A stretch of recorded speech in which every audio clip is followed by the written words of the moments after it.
لیکن ابھی ہم اگر خود ہمارے جو ارد گرد کا معاشرہ ہے، میں آپ کی تو بات نہیں کر رہا، اگر ہم خود دیکھیں تو وہاں ایک عجیب صورتحال ہے۔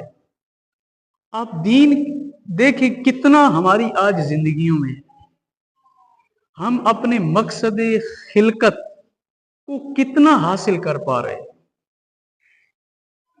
اور اللہ قرآن کریم کے اندر فرماتا ہے کہ ان العزت للہ ولرسولہ وللمؤمنین، کہ عزت جو اللہ نے رکھی ہے، وہ اللہ نے عزت جتنی بھی ہے، عزت جو ہے وہ اللہ کے لیے ہے، رسول کے لیے اور مومنین کے لیے ہے۔ اگر آج کے زمانے میں آج کا جو ہمارا اس وقت سوسائٹی ہے، معاشرہ ہے، اگر ہم دیکھیں ایک فرد، ایک معاشرہ اس چیز کا دعوے دار ہے کہ ہم مومن ہیں، لیکن وہ معاشرہ عزیز نہیں ہے، یعنی وہ اس معاشرے کے اندر عزت کا کوئی کنسیپٹ ہی نہیں پایا جاتا، عزت کا کوئی تصور ہی موجود نہیں ہے، بلکہ ذلت و ضلالت میں زندگی گزار رہا ہے، تو ہم اس کو قرآن کی روح سے مومن معاشرہ نہیں کہہ سکتے۔ کیوں؟ کیونکہ قرآن کہہ رہا ہے کہ مومن عزیز ہے، مومن عزت دار ہے، اور جس کی زندگی ذلت میں گزر رہی ہو تو پھر وہ مومن نہیں ہے۔ اور اللہ نے یہ جو کائنات خلق کی ہے، یہ ہمارے لیے کی ہے، اور ہمیں اپنی بندگی کے لیے۔ اقبال نے بڑا خوبصورت فرمایا تھا، نہ تو زمین کے لیے نہ آسمان کے لیے، تو زمین اور آسمان کے لیے نہیں ہے، تو ان چکروں میں رہے کہ میں زمین کو بھی کنٹرول میں کر لوں، اتنی جاگیر بنا لوں، یہ دولت، آسمان کو بھی تسخیر کر۔ نہیں، اقبال کہتے ہیں جہاں ہے تیرے لیے تو نہیں جہاں کے لیے، یہ جہاں تیرے لیے ہے، اللہ نے بنایا، تو جہاں کے لیے نہیں ہے۔ آج ہم جہاں کے پیچھے پڑے ہوئے، اور یہ کہا گیا ہے کہ جب آپ دنیا کو چھوڑ دو گے تو دنیا خود آپ کے پیچھے بھاگے گی، کدھر جا رہے ہو؟ کیوں؟ کیونکہ مومن عزت جو ہے وہ مومن کی میراث ہے، مومن کو وراثت میں ملی، تو مومن جہاں جائے گا عزت پیچھے بھاگتی ہوئی آئے گی کہ مومن کہاں ہے، میں اسے اپنے۔ اور یہ حضرت عیسیٰ علیہ السلام کے متعلق ایک واقعہ ہے۔ حضرت عیسیٰ علیہ السلام اپنے حواریوں کے ساتھ ایک دفعہ سفر کر رہے تھے، ایک جگہ پہ پہنچے، وہاں ایک دیوار جو ہے وہ ٹیڑھی ہوئی تھی، اور اس کے نیچے اس کو تھوڑا اوپر کیا، جب اٹھائی تھے تو نیچے ہیرے جواہرات تھے۔ حواری جتنے تھے وہ سارے لپک پڑے، انہوں نے جا کے ہیرے جواہرات کو اکٹھا کرنا شروع کر دیا۔ حضرت عیسیٰ علیہ السلام نے جب ان کو دیکھا تو کہا یہ کیا کر رہے ہو؟ تو انہوں نے کہا کہ یہ ہیرے جواہرات میں جمع کرتے ہیں۔ حضرت عیسیٰ علیہ السلام نے فرمایا کہ میں آپ کے لیے ایک ہیرا لے کر آتا ہوں، میں ابھی شہر جا رہا ہوں، ایک ہیرا لے کر آتا ہوں۔ حضرت عیسیٰ علیہ السلام جب اس جو ساتھ ہی گاؤں شہر تھا وہاں گئے، ایک گھر پہ دستک دی، ایک بزرگ خاتون باہر نکلی، کہا کہ آپ کا بیٹا کہاں ہے؟ کہا کہ وہ ابھی مزدوری پہ گیا ہے، ابھی آ جاتا ہے، آپ بیٹھے انتظار کریں۔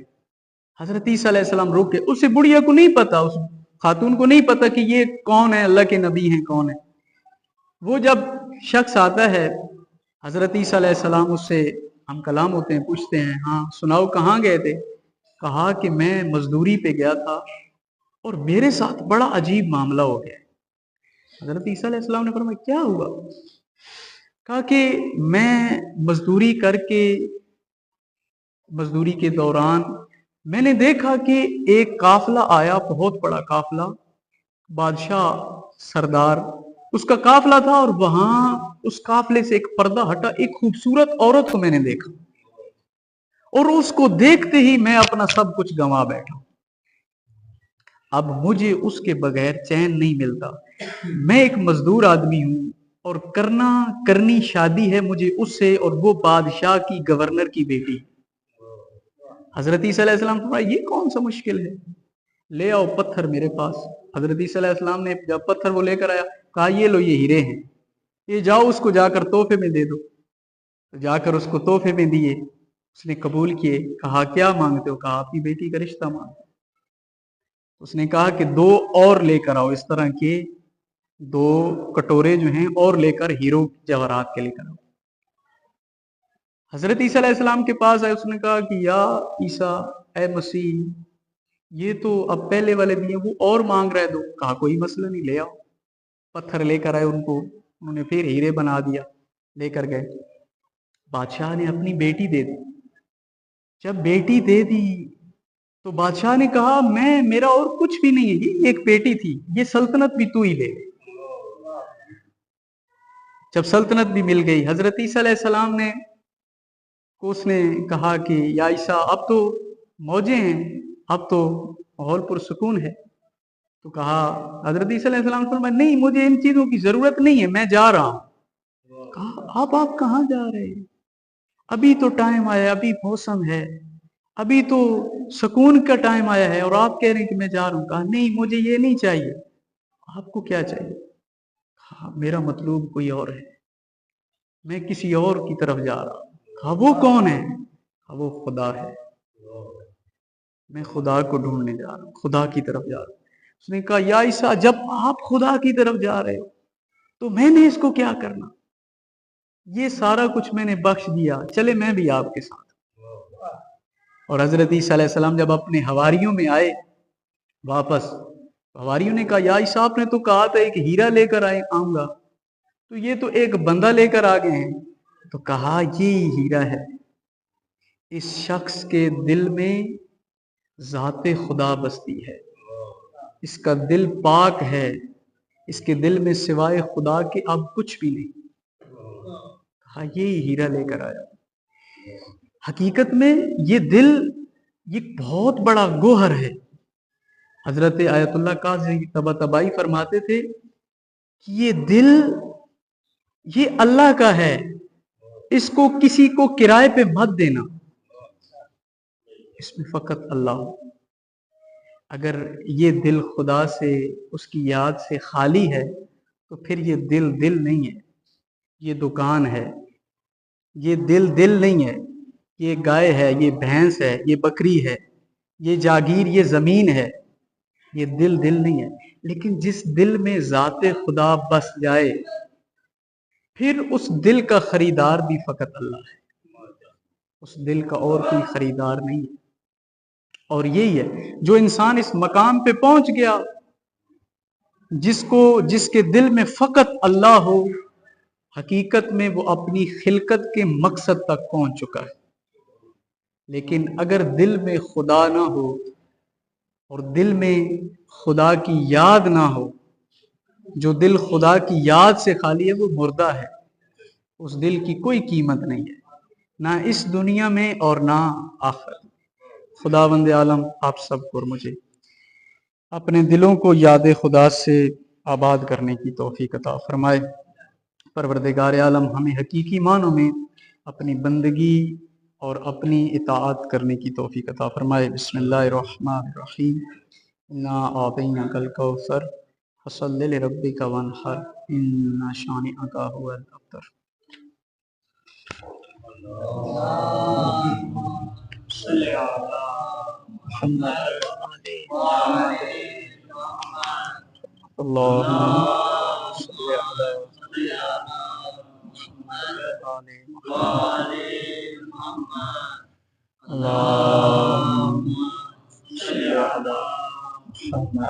آل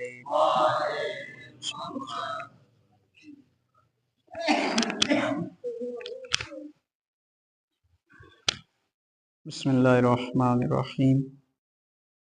الحمدللہ والصلاة والسلام علی رسول اللہ وآلہ اہل اللہ، سیما علی امیر المؤمنین علی بن ابی طالب علیہ الصلاة والسلام، وفاطمۃ الزہرا سیدات النساء العالمین، والحسن والحسین سیدہ شباب اہل الجنہ وصبطی الرحمہ، وعلی بن الحسین ومحمد بن علی وجعفر بن محمد